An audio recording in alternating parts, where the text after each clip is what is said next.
क्या हनुमान बेनीवाल अपने ही गुस्से का शिकार हो रहे हैं? एक तरफ वही नेता जो संसद से लेकर जंतर मंतर तक युवाओं की आवाज उठाने का दावा करता है, और दूसरी तरफ एक मंच जहां उन्हीं युवाओं को पागल, बावले और स्कूल वाले बच्चे कहकर डांटते हुए नजर आ रहे हैं। तो सवाल ये है कि आखिर में हनुमान बेनीवाल को इतना गुस्सा क्यों आ जाता है?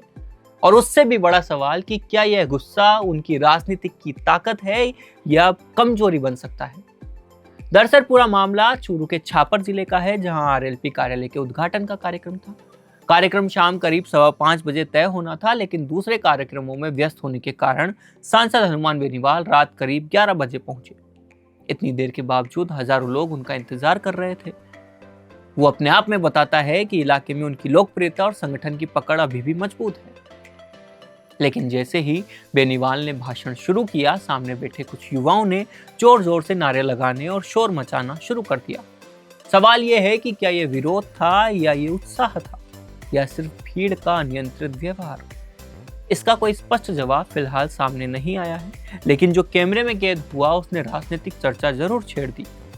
बेनीवाल पहले समझाने की कोशिश करते हैं, फिर कहते हैं कि इतने बावड़े क्यों हो रहे हो, स्कूल वाले बच्चे कब आगे बढ़ेंगे।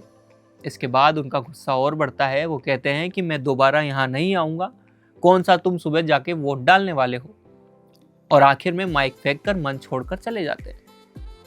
अब यहाँ दो बातें समझना जरूरी है। पहली, कि अगर कोई नेता बोल रहा है और भीड़ लगातार शोर मचाए तो नाराजगी होना स्वाभाविक है। कोई भी वक्ता चाहता है कि उसकी बात सुनी जाए। लेकिन दूसरी बात भी उतनी ही इंपॉर्टेंट है। सार्वजनिक मंच पर शब्दों का चयन भी एक नेता की पहचान बनता है, खासकर तब जब सामने वही युवा बैठे हो जिनके रोजगार, भर्ती परीक्षाओं और अधिकार के मुद्दे पर आप संसद में सबसे मुखर आवाज बनने का दावा करते हैं। और यही वजह है कि सोशल मीडिया पर लोग इस घटना की तुलना बेनीवाल के पुराने भाषणों से कर रहे हैं, क्योंकि जंतर मंतर पर छात्रों के समर्थन में आवाज उठाने वाले बेनीवाल और मंच से युवाओं को डांटने वाले बेनीवाल, इन दोनों तस्वीरों के बीच का अंतर लोगों को सवाल पूछने पर मजबूर कर रहा है। हालांकि ये भी सच है कि बेनीवाल का यह अंदाज बिल्कुल नया नहीं है। जो लोग लंबे समय से उनकी राजनीति को देखते आए हैं वो जानते हैं कि कई बार अपने कार्यकर्ताओं को भी वे सार्वजनिक रूप से डांट चुके हैं। उनके समर्थक इसे उसका सीधा और बेबाक स्वभाव मानते हैं। उनका तर्क है कि बेनीवाल दिखावा नहीं करते, जो मन में होता है वो वही बोल देते हैं। लेकिन आलोचक कहाँ चुप होने वाले हैं। वो कहते हैं कि एक जनप्रतिनिधि से संयम की उम्मीद की जाती है, खासकर तब जब सामने मौजूद लोग आपके समर्थक ही क्यों ना हो।